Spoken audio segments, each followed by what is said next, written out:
Hi, today I want to talk to you about the filters, passive filters, and how they do behave them in the frequency domain, because there are some surprises that you want to know. So let's start from the simplest one. Just a capacitor. So, one element, a capacitor. You have a device, and you put a capacitor in the power supply.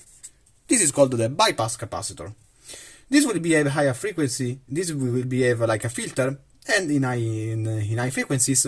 And for power supplies, for instance, if you put values of the order of 0.1 microfarad, you will basically have an attenuation in the switching supplies frequencies. If instead you just use a series inductor, the series inductor alone, it's better if it is combined with a capacitor, and these are L-shaped filters. So what is the difference between this filter? What are the difference between these two filters? So basically, the first solution. So remember that the inductor. If the inductor here is towards the load, because here you will have basically a load, this works fine if the load is less than the actual impedance of your filter, and this instead works better if the impedance of the load is much higher than the impedance of your filter. So basically the inductor in series with the load works fine if the load is low, and instead this works fine, the capacitor in parallel with the load works fine if the load is high. The combination of these three will form a pi filter or a T filter.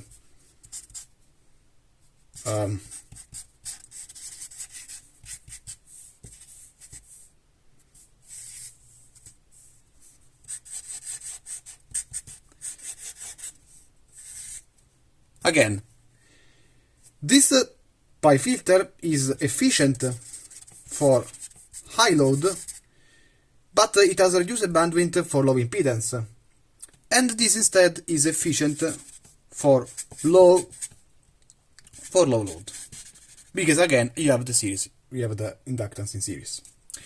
What do you want to know all about this filter? Let's take this CLC pi filter. This CLC pi filter, because it is most common employed for power supplies, and let's see if this has some surprises. Each filter has the so-called insertion loss. So what is an insertion loss? The insertion loss is defined as 10 times the logarithm ratio of the power without the filter with the power with the filter. So this is 20 log 10, the output voltage without the filter over the voltage with the filter. So if you, just for an instance of computing the insertion loss, let's just use a voltage generator, a series resistance, and just an L as filter. And this is the load. Now I will explain why this works only if the load is low. If you compute this transfer function here, so let's just compute the VL with the filter, so with this circuit and without the circuit. So without the circuit, so without the filter, you just have a voltage divider. So you have Vs times RL over Rs plus RL, because just put them away, the L, and just put a short, and you adjust the divider. Now, if you add the inductor, you will have to study this in the if you want to plot in the frequency domain. Just remember that the derivative d in the t becomes j omega. This is a property of the Fourier transform, and so you will just have Vs times RL over RL plus RS plus J omega L. Again, just a divider. Now, if you arrange this equation by integrating this contribution here, it becomes Vs times RL, RL plus RS. I'm basically dividing everything by the inductance contribution, by this divider here. I'm dividing everything by this. You have 1 plus J omega L over this, so RL plus RS. Now you see that you have this contribution here, so BL without the filter, over 1 plus J omega L RL plus RS. Now if you use this definition here, and you plot the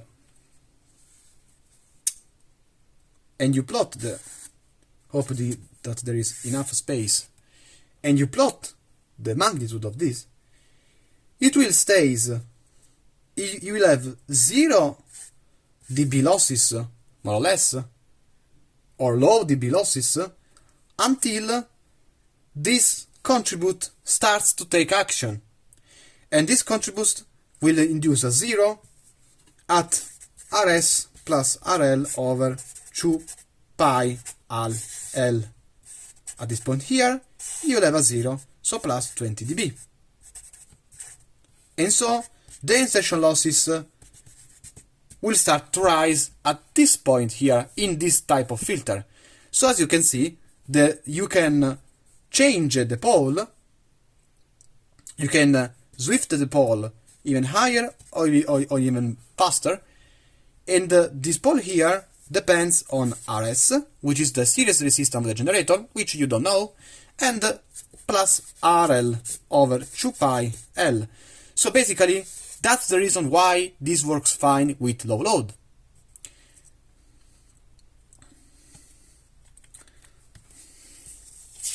And these are basically the insertion loss. Now, what we want to study is are the filters for the maybe, I don't know, I will just do that in another video, but I will just introduce the typical the filters that you use for common mode and differential mode filters. I will just spoil it in this video, but I will explain everything in another video.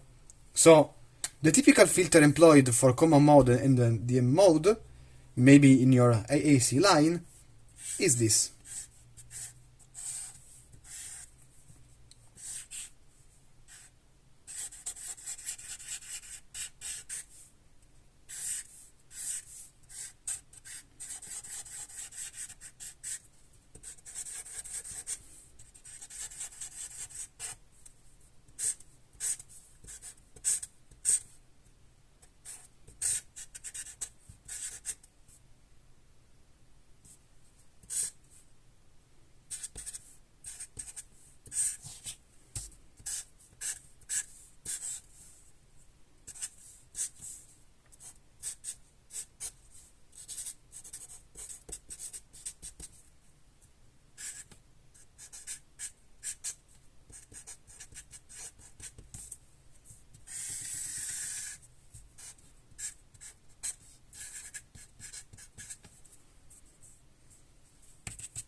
Okay, so basically this is the input capacitance C1, and the real star of this circuit is this transformer here. Well, it's not a transformer. It's called the common mode choke. Now, what is the principle of a common mode choke? So basically it is a ferrite core. It is a ferrite core because it has high permeability mu, and it has a common ferrite. So this is a common ferrite core, which it has a common ferrite core,